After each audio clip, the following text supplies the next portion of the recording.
What is up, everybody? Welcome back to another tropical forecast here by Adrian by the Forecast. Here we're taking a look at a potential new disturbance here in the Caribbean that can possibly move out into the Gulf of Mexico, but we are keeping an eye on that. So that's what we're going to be talking about in the video, possibly seeing where the system can go, whether it can form, and I should be looking at all of that. It's just basically the basics of when I see a new disturbance. But today's video is actually going to be a bit different. We actually have two people here actually here in the background here. These are actually people I know very well, Danilo and Hurricane Track Team. So if you guys want to introduce yourselves. Hello, everyone. And Alex. Hi, hello everyone. This is the Hurricane Watch team. And yeah, so I have not done a video like this in quite a while, so this would be interesting and see if you guys like this so I can do more in the future. And just let me know in the comments how you enjoyed this video with special guests. But before we get the video, please subscribe if you're new, hit the like button, and also hit the post notification icon. Without further ado, let's get this video. Here we are taking a look at the 5-day tropical weather outlook here in the National Hurricane Center. As you see, they have highlighted a special area right here throughout much of the Gulf where we can possibly have development for this system, whether it's a tropical storm or hurricane. That's obviously too far to tell, but this is where they have highlighted this area for potential development. A 20% chance within the next 5 days. The X marks the spot of this disturbed weather. It is just north of the Dominican Republic and Haiti. Very favorable conditions, exactly why we are watching this very closely. It has very little shear in the atmosphere for its whole track, very warm SSTs, a lot of really moisture. But do you guys have any thoughts on this that you guys want to say, whether Danilo or Alex, do you guys have any thoughts on this? Well, yes, this will run into warm waters in the National Hurricane Center does outline that there will be marginally favorable conditions by the time it gets to the Gulf of Mexico, in which they do expect it to arrive around Tuesday to Wednesday. And Alex? I definitely think that if this does survive and makes it into the Gulf of Mexico, which I definitely think is going to happen, it will go through rapid intensification because there is no dry air whatsoever. There is no wind shear whatsoever, and the water temperatures are about 30 degrees centigrade, even 31 degrees centigrade in some of those areas of the Gulf of Mexico, and it definitely has a chance of becoming a high-end tropical storm. Yeah, so obviously we're going to be maintaining a thought and process of how strong this could be. Obviously, there's a very good possibility this could be something interesting, but models have yet to really show this as of yet. But we are seeing a little bit of improvement with model wise. But yeah, definitely extremely favorable condition, which is exactly why we are maintaining this a close eye on this. I do definitely see a huge increase on the possibility of this forming, maybe 50-60% chance. But obviously, we'll just have to see what the National Hurricane Center has within the next couple advisories. So here is the satellite imagery here for the Western Atlantic, and obviously you can kind of tell where the system is just by looking at it. It kind of looks like a nice disturbed thunderstorms here north of mainland areas such as Dominican Republic, Haiti, and it is bringing you are seeing kind of some dense cloud cover throughout portions of the southern Bahama Islands there. But as you see, we are seeing a nice blob right here and a decent amount of convection. Actually, this is seeing a nice amount of convection. As you see, very nice and decent cloud cover, really nice disturbed thunderstorms throughout portions in this whole potential disturbed weather. So it does definitely look it's getting to the phase of maybe an invest very soon. It is getting towards that phase. As you can tell, just look at it a couple hours ago. This system was actually extremely. I gotta pause it. This thing was extremely small here. And now look at it now. It's kind of like looking a lot more tropical like, even though it's not even a system as of now. But it definitely is getting towards that phase. And let's go and check out now the true color satellite imagery. This is actually where it looks very nice. And Alex has this thing for fluffy clouds, and it has these fluffy clouds. So Alex is very interested in the system here. But as you can tell, it does have some nice cloud cover. It really does. Any thoughts on like what you see on satellite imagery? Anybody? Well, White cloud tops, number one. yes, this certainly is developing convection. It did develop from a dry wave, a dry tropical wave, and in my association, I'm not necessarily sure what that specifically means, but what I've seen, it means tropical waves that have enough vorticity but don't have much in the way of convection. But clearly, we are starting to notice that convection popping up, and there is quite a bit of moisture in the Gulf of Mexico associated with this area, or at least when this is going to move into the Gulf of Mexico. For sure, and obviously this isn't going to be a system that goes straight towards Florida, or it's not going to be something that goes for the southeastern coast. So it has its whole way all the way to the Gulf, which is where we are potentially seeing this happening. So this has a huge track left to go. So this has very favorable conditions, and obviously it will have a lot more favorable conditions as it goes into the Gulf of Mexico. When it passes Cuba and southern Florida, it will have a ton of moisture behind it, and there's a lot less here in the Gulf than where we're sitting here in the Western Caribbean. But that's what we're monitoring closely. But now let's go and look at the SSTs. So here are the SSTs here, and as you see, generally we are seeing a very warm Western Atlantic, really. For say, actually, when I said Western Atlantic, I meant Eastern Caribbean, not Western Atlantic. Western Caribbean. That's my bad, guys. As you see, look at these temperatures. Really nice SSTs. This currently is sitting around this general vicinity right here. So sitting between that 30 degrees Celsius mark and 29 degrees Celsius. Those I believe is mid to high 80s, around 86 or 85, I believe, so around there. And look where it's heading in these warm waters all the way right here, whether it goes toward Texas or Louisiana or who knows. But all we know is really it's going to spill out into the Gulf. And look at these temperatures, 30 degrees Celsius, maybe even 31 right near the Key West, 31 and possibly even 32, maybe 32 near the big island of the Bahamas. And that's exactly where it will be heading. So very favorable conditions the whole way to the next inland areas. The whole way, it has very warm waters. Obviously, warm water kind of doesn't means nothing when it comes to a lot of shear, but we have basically very little to no shear in pockets of the Gulf. The really highest we will be seeing at 30 knots or 20 knots, and that's really it. So very favorable conditions here, extremely warm temperatures throughout the whole track. So that's exactly why we are monitoring. This could potentially, I'm not saying it will, I'm just saying it potentially and very likely will be the letter G, Gonzalo. So that's exactly why we're monitoring this very closely. And this will be the first or the second storm in the Gulf this year, but the first in the Caribbean. So that's exactly why we are monitoring this very closely here. Any thoughts on the SSTs and whether you think, guys, they will warm up a little bit more in the Gulf before it actually gets there within the next coming days, or how do you think this is going to play out? Um, well, the warm waters associated there, 31 degrees Celsius, I'm pretty sure will help with a little bit more convection to be fired off with this, but really will, in terms of development with the SSTs, they're certainly there, 30 degrees Celsius. So warm Gulf of Mexico for right now. We'll have to see though. Yeah. All Yeah, right. the water temperatures are very warm. I mean, it's 31 degrees centigrade in some of those areas. I mean, maybe the Western Gulf, we are seeing a little bit cooler, I think, than the Eastern Gulf, and we may see a little bit more warming on the Western Gulf.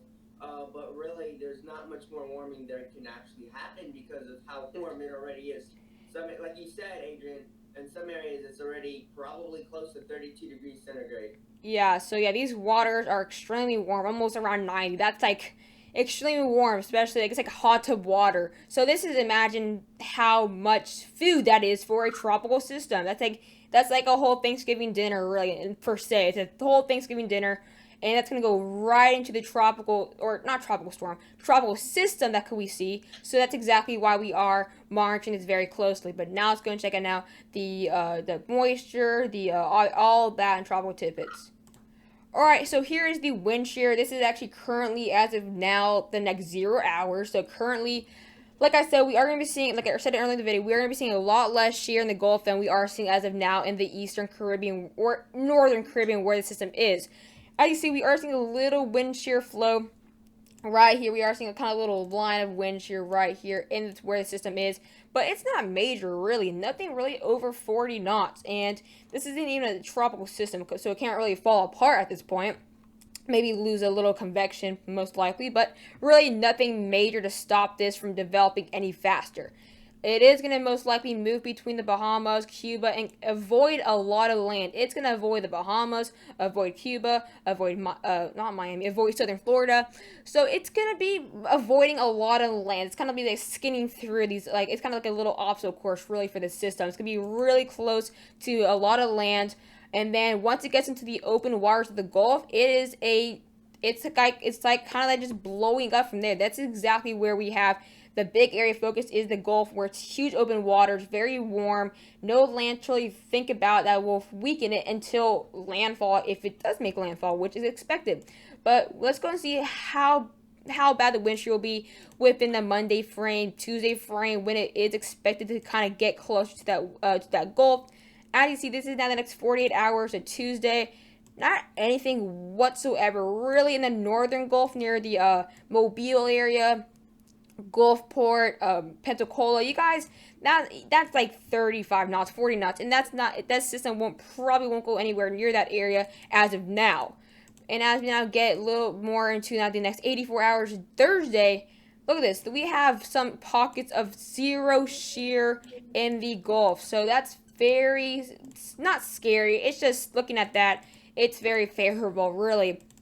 And this whole general Gulf will be very favorable wind shear wise here. Obviously, this system will continue to be a topic within the next coming days. It won't just be this topic today and then it kind of just falls apart. Really, this will be kind of going into next or this week or throughout much of this week. Really monitoring, really when this could possibly be at its peak, when it can possibly make landfall, because models, like I said, aren't really showing it much, but we are seeing a little bit more improvement. But as models will show it more, we will have a better idea of timing, strength, and all of that. Any thoughts on the wind shear or any of that? I think the wind shear is going to decrease, and I think it's going to I think it's going to be more favorable for the storm to develop as it goes into the Gulf of Mexico later next week. Danilo, anything? Well, the wind shear right now is okay. And the wind shear going forward doesn't look to be as bad as well. So yeah, marginally conducive wind shear for the storm to develop and sprout off. Yeah. So yeah, like we're not going to be seeing like no shear in the whole Gulf. It's just it's not going to be enough to really, for say, stop something. Now we're going to be checking out the humidity here and how much moisture we're seeing, whether it's going to be dry pockets of air that can stop it, or is it just full on, it's going to be explosive mode when it gets in the Gulf. The Gulf is when it's going to have its potential strongest. It won't be named. It probably won't be a depression before it gets past Florida. I don't see that happening really. It's not, it's really got warm waters, but look at it right in the next coming hours. There is a little pockets of warm air here, and yeah, it's not like a huge pocket of air like this of dry air. It's just it's not enough to blow it up at that extent, really. But watch as it goes into the Gulf. It really starts to get a ton of moisture. Just look at that right when it passes Florida. Look at that. That's the moisture you need for having it becoming full on tropical. That is exactly where that a ton of moisture is very favorable, no drier whatsoever in the vicinity of this maybe low pressure system by the time it gets to that. And then next 84 hours, so Thursday, July 23rd, this is right here, a ton of moisture for all of the eastern Gulf. All of it. The whole eastern Gulf will see a ton of moisture. We have a little drier for the western Gulf, but that will really fall apart. And that's exactly where we are possibly watching maybe Louisiana and Texas coast. Just by that, how that where that moisture will take it, and maybe this high pressure system will push it a little bit more, maybe a little bit more to the southwest. So that's why we are including all of the Texas coast, maybe to be on the lookout by the time it gets in the Gulf. Not be on the lookout now, so you don't have to like get water, go to Walmart. Though you don't have to go anywhere and panic now. I'm just saying be on the lookout for something within the next week that could possibly make landfall, as well as Louisiana. Louisiana, I'm not going to leave you out of the potential a smaller risk than potentially Texas, but I'm just saying just don't just forget the storm. Like it could be something very very soon as it does again in the Gulf. And just look at all that moisture. Just look at the SSTs. Look at the shear. It's a lot to handle really. And just look at this. By July 24th, all this shear goes in, not all this shear, all the moisture goes into Texas and Louisiana. So Texas, Louisiana, you guys are possibly, if it does make landfall in the U.S., which is a very expected, Texas will, you guys have got to be on the lookout here. Maybe Corpus Christi, Brownsville, maybe Houston, but That's the moisture. Then, as you see, no dry air until the system actually does go over land. So nothing really to worry about dry air wise. Shear wise, don't have to really worry about much. And SST wise, what do you have to really think about that will take it down? So, any thoughts on the humidity and all the amounts of moisture and all that? I don't really know what to say. I mean, it's just the conditions are favorable for a storm to develop later down the road. That's pretty much it. There is enough moisture, and I also took a look at an instability map where there is some instability in the Gulf of Mexico as well. So we still have, I guess, enough moisture to work with. Yeah, and this moisture just blows up. Just look at that; it just blows up in the Eastern Gulf, and the waters in the Eastern Gulf are around 29 degrees Celsius, maybe even a couple pocket to 30. But obviously, depending how fast the storm does move, it will move over to 30 generally quite fast. But in general, the whole Gulf and basically on average, averaging it all out, is around 28.5 degrees Celsius, averaging everything out, really. So that's still very warm. And of course, we're seeing pockets of 30 degrees Celsius. Now we're going to check out the vorticity. Vorticity is, of course, a cyclonic rotation there, which you want to see. The more vorticity, obviously, the better. In the next 54 hours, we are monitoring the GFS, possibly showing a little vorticity signature. Like I said, the models have yet to really show something really at the National Hurricane Center. So National Hurricane Center is kind of really on the radar, and the models are kind of sleeping on it, but starting to wake up. Really, like the alarm's probably going off now. So those models are starting to wake up a little bit. And look at this vorticity signature. It's quite small. It's not impressive, but it's something, especially when you're looking at disturbance in this whole area and you see a vorticity signature, you're like, oh, maybe that is something. So that's going to be right there near the Naples area. That's going to be heading to the Gulf. As you see, that's where we have a very small but circular vorticity signature. And then that's going to be, as you see, look, we possibly maybe have an enclosed low pressure system within the next 90 hours. So GFS is starting to wake up. CMC isn't really showing anything whatsoever. But look at this. Look at this. Goes right towards Texas. So if we follow this vorticity, we can kind of get an idea of where it's going to go. So let's go. It's going to be right there. We're just going to follow it. So we're just going to follow this vorticity signature and kind of have a general idea of where this system could possibly go. Obviously, it's days out, so it's going to change, but we're just going to kind of have a general idea. And this is kind of where this vorticity signature is taking this storm, right? Possibly in between Corpus Christi and Houston. So GFS is starting to wake up now. The last update didn't show anything, but this one is showing a decent amount of vorticity here. Not impressive, obviously. Like I said, it's not impressive, but it has, it's an improvement. So, any thoughts on this, really? Um, no, I not mean, it's kind of really. self-explanatory. Yes, um, it is explanatory with the vorticity showing. yeah. It does have some energy, And which yes, you probably got to thinking, oh, it's nothing. Look, it's showing a. It's this is normal to see, but it's kind of like you expect a disturbance in that general area, and it's in that exact time frame. So that's kind of like the idea of, oh, maybe it is showing systems. It's only GFS really. CMC is not really showing anything. Euro is meh on it, meh. But let's go and check out the last thing we'll be looking at here, and this will be the precipitation rate. This is the last thing I want to show you guys because, like I said, models aren't really showing anything really. But next 24 hours, we do have, of course, this disturbed thunderstorms right here, right over where we have the X on the National Hurricane Center, and also where we have that dense cloud cover. As we now get within the next 48 hours to July 21st, look at this. It's now around, based on precipitation rate, it should be around in between the Bahamas, Cuba, and Florida. So, like I said, kind of avoiding that cloud cover or kind of avoiding land at that point. And then it shows it by July 23rd, around right here. You can kind of have a general idea where the system will be. And then as we now get into around July 24th, which might be the day where it could be making landfall, it's going to be right here. Huge junction of precipitation, basically. And that's kind of the idea. So that is this is the last thing we'll be talking about here in the video.